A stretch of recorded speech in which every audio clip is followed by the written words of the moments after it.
Live with coverage you can count on. This is News 2 at 6. Good evening, everyone. I'm Alexis Shirelli. And I'm Connor Kick. It has been 1 week since a local church was struck by tragedy. 9 lives were lost during a mass shooting there. Residents of the city stand together and pay their respects to the fallen. Nicole Butler has this for us this evening. I'm here at Mother Emanuel AME Church where just last week 9 people were killed when a gunman opened fire inside the church. This week, however, is a much different scene. Thousands of people from around the nation have come out to show their love and support for those who have fallen. Oh, hallelujah, Lord. No sirens, only song. Hallelujah, Lord, you're worthy. Shown here are the 9 who lost their lives in the shooting. 1 week after the shooting, people making the trek to the church to show their support for those who have fallen. We're here to support humanity. We are one race, one people. So we're here to show our support and relate on that level. Last week, a man came into the church fueled by hate, but his actions brought about a different feeling. I just felt compelled to be here among folks that were feeling love instead of hate.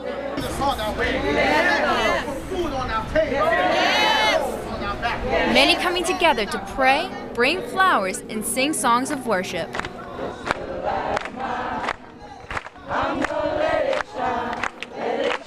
Thousands have come out to shed a little light on a dark situation. And it's good to know that there's more good people in the world than bad ones. And it's nice to be in their presence. Basic love and humanity for each other is something everyone can get around and understand. And that's why we're all out here tonight to show that. It goes to show a little love can go a long way. Nicole Butler, News 2. The city of Charleston has started a scholarship fund for the families affected by this tragedy and have already raised over $3 million. The hearings for this case are underway as the courts are starting to process all the charges, which will then decide the shooter's fate. After being arrested in Shelby, North Carolina, the church shooting suspect, Dylan Roof, was brought back to the Al Cannon Detention Center in North Charleston. Roof arrived via plane and was immediately ushered into the jail, equipped with a bulletproof vest. My first obligation, my primary obligation, is to these victims' families. They deserve to know the facts first. They deserve to be involved in any conversations regarding the death penalty, but now is not the time to have those conversations with them. The trial date has been set for June 17th of next year. He is now also facing federal hate crime charges because of allegations that he targeted the victims based on race. Being honored today is Reverend Clemente Pinckney, who was a beloved state senator of Emanuel AME's pastor. Many came out to pay their respects for the fallen leader. We are now joined by Amon Ori, who's live outside the church. We're here live at Emanuel AME Church, where the viewing of the late Reverend and Senator Clemente Pinckney ended not too long ago. Pinckney was one of the 9 victims killed in the church shooting during Wednesday night Bible study, and also the pastor here at Mother Emanuel. Hours ago, hundreds came to pay their respects to the late senator. Well, Clemente is meant to me. He's number one. He's a Christian man. I came out really to pay my respects. This tragedy has touched us all, everyone from young to old. I'm not going in because I saw him a week before this transpired, and I want to remember him, remember that hug that we always showed each other whenever I saw him. He was always a gentle, kind man. Pinckney's work, not only in the Charleston community, but also in the South Carolina Senate, will greatly be missed. Now, the funeral set for tomorrow morning will be open to the public, but you can expect seats to fill up quickly with President Obama, First Lady Michelle Obama, and Vice President Biden planning to attend. It will be held at 11 a.m. at the College of Charleston's TD Arena. Live for News 2, I'm Amon Ori. Thanks, Amon. It's great to hear those outpouring love and support messages for the late senator. In the Charleston community, that same love and support has been shown during this tragic time. Meanwhile, just down the street from the church, a carriage service horse was spooked by traffic.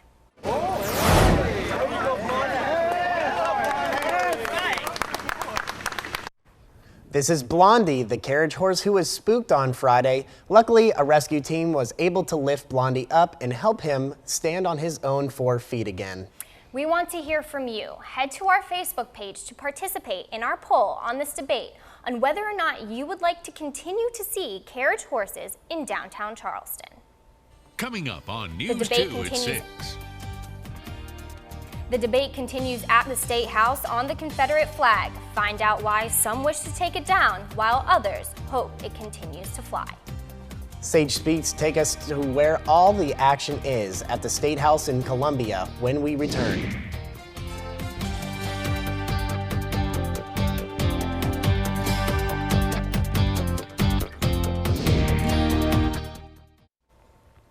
Welcome back to News 2 at 6. Sage Speaks join us from the South Carolina Capitol, where an update on the controversy surrounding the keep or removal of the Confederate flag from the State House grounds.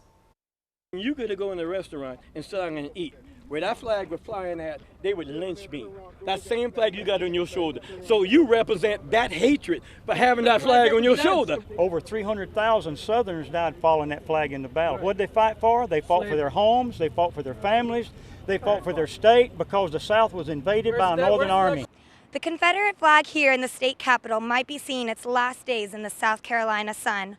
Lawmakers will vote later this week on whether to take it down. In the meantime, debates here in Columbia are getting heated. I'm also a Southerner, and I believe in what this flag stands for. I always will to the day I die. And when I do die, I'm going to be cremated, and you know where my ashes will be spreaded? On Secession Hill in Abbeville, South Carolina, because that was the first mass meeting of secession when we had a right to succeed. They have a right to fly their flag in their backyard or in their pickup truck. That's fine, got no problem with it, but this belongs to all the people. Those who support the removal of the flag from the state grounds line the sidewalks carrying signs of their protest. Lawmakers say the flag could come down as early as Wednesday this week, marking 1 month since the Mother Emanuel massacre.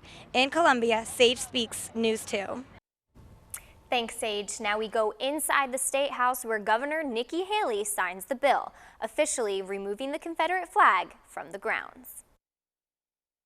So I want to say it is with great pride that I am surrounded by members of the Emanuel 9 families. I want to thank them for taking the time to come. I'm also surrounded by former governors who put their name on a letter, put their support together to say, yes, while we have been a part of South Carolina's past, we want to see this part of South Carolina's future go in the right direction. So I thank everybody that is with me today. Governor Haley used 9 pens to sign the bill, representing each of the 9 lives lost in the church shooting. Now that the bill has been signed, the flag will have a 24-hour period to come down. It was a big win for the Coast Guard this week. 2 adults and 2 children were rescued after being stranded at sea for over 16 hours. Their boat capsized 14 minutes from the island of Palms Harbor, and the 4 were forced to cling to their life jackets and a floating cooler in order to stay alive. They found the boat, which was devastating to us that they found the boat capsized. But we didn't give up hope. We knew that there's rescues and miracles in this world, so we didn't give up hope. Nobody was seriously injured, but all suffered from exhaustion, dehydration, and sunburn. All 4 were rescued in time and were reunited with their family after the accident. Now, we want to clarify that was 14 miles off of the coast, not 14 minutes. Now, another death incident did take place, a near-death incident took place on the coast when a woman in Folly Beach was beaten unconscious after leaving a local bar. She was attacked after refusing a man who allegedly was coming on too strong. Caroline Elliott has the story. And I was just out with girlfriends having fun, and then this happened out of nowhere. And it's not right. Michelle Rundy was out in Folly Beach when things turned violent. It was right here at the corner of Center Street where Michelle Rundy was assaulted Saturday morning. Witnesses say she was attacked after she denied a man's advances. He swung at me and I fell into him, and he picked me up and threw me on the ground in the road, and I was just knocked out. Everyone thought that I was dead. Michelle suffers from memory loss and a severe concussion. I don't remember anything. Now I'm starting to not remember things that I should remember from before that incident happened. Michelle hopes her story will help prevent future cases of cross-gender violence. If I can stop it somehow, whether it's stopping someone from doing this to someone else, or another girl getting hurt, or another girl not stepping forward, then that's why I'm saying something, because a lot of people won't. Officials have not released the identity of the suspect, and Folly police are still in an active search. More on this developing story tonight at 11. From Folly Beach, Caroline Elliott, News 2. Thank you, Caroline. Now, that woman is said to be healing well and should recover from her injuries within the next few weeks. She is thankful to be alive and able to overcome these injuries. A 12-year-old boy was bitten by a shark off the Isle of Palms while vacationing here in the Low Country. He has received treatment from the local hospital and is recovering well. I felt like a pringe in my leg. I turned around and saw the shark's fin swimming away, and I crawled kind of until I couldn't really crawl anymore, and then my leg was covered in blood. And I just saw the teeth marks in his leg and the blood starting to come down. And I was like, "You just got bit?" And he said, "Yeah." And he pulled up his swimsuit and was just bleeding. Saw the injury was bleeding, did some minor first aid on site by applying pressure to control the bleeding. It's not common at all for us. I'm feeling good. It kind of hurts to straighten my leg all the way. You know, I just feel like we were very blessed. I feel like this could have ended up a lot worse. Kyson is recovering well and is optimistic about getting back in the water. Coming up on News 2 at 6.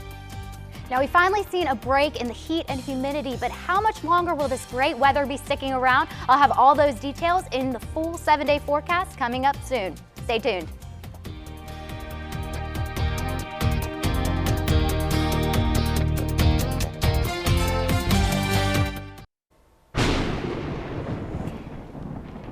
Now, Miss Kelly Scott, I walked outside today and had to ask myself, am I still in Charleston? Where did all that humidity go? I know, definitely a much needed break from all the heat and humidity. And the good news is it's going to continue for the next couple of days. Right now around the Low Country, we're sitting in the upper 80s, 88 in Charleston, along the coast, mid 80s, 85 on Folly as well as on Kiowa. Further inland towards Somerville, 91 and 90 on Orangeburg. And the real thing is to look at is these dew points, this lower humidity values. The last few days we've seen dew points in the mid to upper 70s, which is extremely uncomfortable. But right now we're sitting in the mid 60s in Charleston, upper 60s along the beaches, and further inland 56 in Walterboro. It is feeling great out there with these cooler temperatures and lower humidity values. On for the satellite and radar, clean sweep here. We have a few showers off the coast, but those will stay off the coast. I'm expecting throughout the rest of the afternoon and evening, we're going to be staying dry and dry for the next couple of days as well. The main storms are off to our south in Central and North Florida, all due to this stationary boundary that has moved south as of yesterday. That's when we saw all these storms move through the Low Country. But as that's moved south, we see high pressure to our north settling in, drying us out and bringing us lots of sunshine. Now, there's one thing also I want to mention with this stationary front. There is the potential for some tropical development over the next 3 to 5 days. The National Weather Service has issued about 10% chance that it could develop into a tropical system. But if anything were to happen, it would shift off to our north and east. Then the eastern part of the United States would have little to no impact from this system. But we'll keep an eye on that as it develops over the next few days. But as for Sunday morning, you'll wake up to mostly sunny skies, mid 80s in Charleston, 85 along the coast. And as we head through your Sunday and Monday morning, afternoon, right around 90, we'll top out in Charleston, and we'll keep the sunshine around as well. Now, as for tonight, it's going to be a great evening if you have any outdoor plans. Temperatures dropping into the low 70s, mostly clear skies, and the low humidity is going to stick with us as well. Tomorrow, another fantastic day, mostly sunny skies, highs topping out in the low 90s, a slight breeze at 5 to 10 miles from the south or the northeast, excuse me. And if you're heading to the beach tomorrow, it's a great day to do so. Temperature is going to be in the mid 80s, a little breezy though, northeast winds at 10 to 15 miles an hour, but plenty of sunshine. So don't forget that sunscreen if you're heading out to the beach. And take a look at our 7-day forecast. The next few days, low 90s, and then by the time we head into the middle of next week, we'll jump up into the mid 90s and also crank up the humidity just a little bit, as well as those chances for afternoon thunderstorms. And the next 7 days looking great at the beaches as well, mid to upper 80s, and again the chances for some afternoon showers later in the week. Thank you, Kelly. Now it seems like I can finally go to the beach and not have to worry about baking in the sun. I know, definitely some great weather ahead for the next 7 days. I know everyone's excited about it. I am. Thank you, Kelly. It's time for today's download on our News 2 intern. Amber McTerry has what's buzzing on social media. What's going on, Amber? Guys, well, this was a week for rumbles in the Twitter world because another feud has taken over the internet. Rapper Meek Mill, who is the boyfriend of Nicki Minaj, went on a rant of accusing rapper Drake of not writing his own music. The tweet read, "Stop comparing Drake to me too. He doesn't write his own raps. That's why he didn't tweet my album because we found out." He also went on to say he didn't even write that verse on my album, and if I knew, I would have took it off my album. I don't trick my fans. Drake has yet to comment on the accusations. And it looks like Khloe Kardashian will now be taking over Happy Hour. The Keeping Up with the Kardashian star took to Instagram to make the announcement, saying, "Excited to announce my new talk show, Cocktails with Khloe, on the FYI network. The show will discuss topics such as pop culture, celebrity guests, fashion, and even cooking. The show will begin airing later this year." Some exciting news for moviegoers: a Jurassic World sequel will be in the works soon. The sequel got the okay after the fourth film in the dinosaur franchise made $1.5 billion worldwide, making it the third highest grossing film in the history. Lead actor Chris Pratt will be returning for the sequel and is set to release in June 2018. It looks like planet Earth is no longer lonely. NASA announced Thursday that the Kepler Space Telescope found a planet that's similar to our very own planet Earth. Earth 2.0, as they call it, orbits a star similar to Earth's sun, and it might be at the right temperature to contain water. Scientists are calling it the greatest discovery yet. And that's today's download. I'm Amber McTerry. Back to you guys. Man, a whole lot going on there. Jurassic World, man, what a great hit. I loved it. A new talk show, a new planet. What else is going to be next in our media world? I guess we'll have to keep checking in with Amber. All right, Elena, what's coming up with sports? Well, when we come back, we're going to talk about the city swim meet, see the results from that, and also talk about Nick Price's recovery. Stay with us.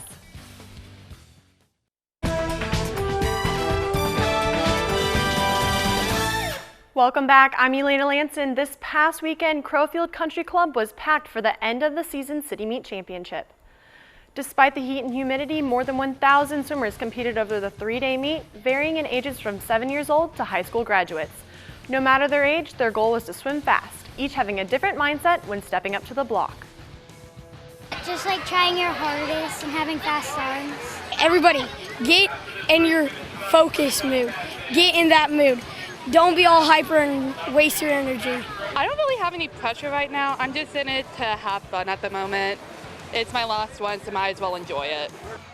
Snee Farm ran away with the championship for the third year in a row, winning by over 500 points. Many of these swimmers will jump back in the water this week, prepping for the South Carolina State Meet coming up this weekend. Yesterday, we caught up with Nick Price, a sophomore soccer star who has had quite the speed bump in his preseason training.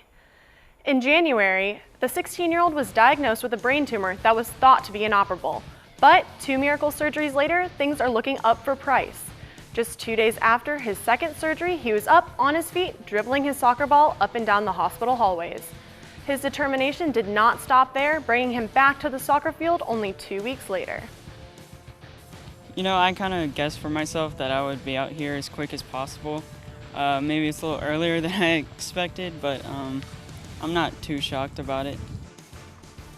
Nick and his family are now reaching out to other families in similar situations, lending advice and encouragement. NFL stars Bruce and Andre Ellington teamed up and returned to their old field at Berkeley High School. Here they put on a free camp for young players looking to work on their skills for the upcoming season. The Ellington cousins were joined by former college teammates from Clemson and USC. The NFL talent at this camp got the young athletes excited and ready to work hard. The players ran through stations that focused on hand positioning, speed skills, and offensive and defensive tactics. The players of this community will be looking forward to showing off their new skills this fall. The Charleston River Dogs will be taking on the Rome Braves in a 3-game series tonight. We'll have the highlights back here on News 2 at 11. That's your look at sports. I'm Elena Lanson.